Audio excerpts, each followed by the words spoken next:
Allocution d'Emmanuel Macron, pas de démission, gouvernement d'intérêt général.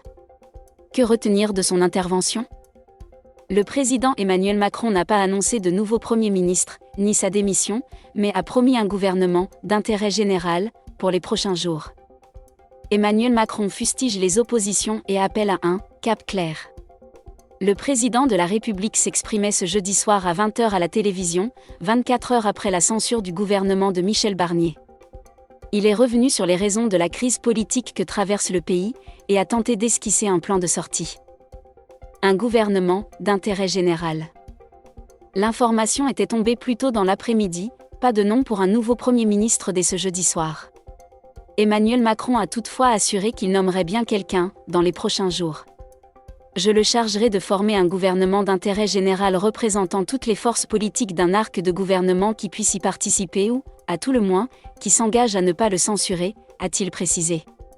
Emmanuel Macron promet un projet de loi spéciale qui sera déposé à la mi-décembre au Parlement. Cette loi temporaire permettra, comme c'est prévu par notre Constitution, la continuité des services publics et de la vie du pays, décrit-il. Elle appliquera pour 2025 les choix de 2024. Une loi de finances rectificative devra suivre et faire office de vrai budget pour l'année à venir. Pas de démission. De nombreuses voix appellent à la démission du président. Il les a déçus. Le mandat que vous m'avez confié est un mandat de 5 ans, et je l'exercerai pleinement jusqu'à son terme, soutient-il, écartant une démission immédiate ou même dans quelques mois. Un front anti-républicain. Le président est revenu sur l'historique et les raisons de la dissolution, qui a conduit à un gouvernement sans majorité absolue. Cette décision n'a pas été comprise, a-t-il concédé. Il a aussi remercié Michel Barnier pour le travail accompli pour le pays et sa pugnacité. Avant de renvoyer la balle aux oppositions, l'extrême droite et l'extrême gauche se sont unis dans un front anti-républicain, a tensé le président de la République. Je n'assumerai jamais les irresponsabilités des autres, a-t-il encore ajouté. Et pour la suite ?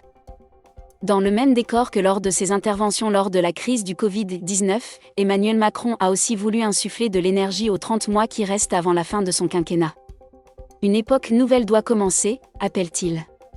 Il s'est même fendu d'une comparaison entre la situation de la France et la cathédrale Notre-Dame de Paris, dont la cérémonie de réouverture aura lieu ce week-end, après un terrible incendie il y a 5 ans. C'est la même chose qu'il faut faire pour la nation, avoir un cap clair, défend Emmanuel Macron. Espérons juste que la France ne prenne pas feu.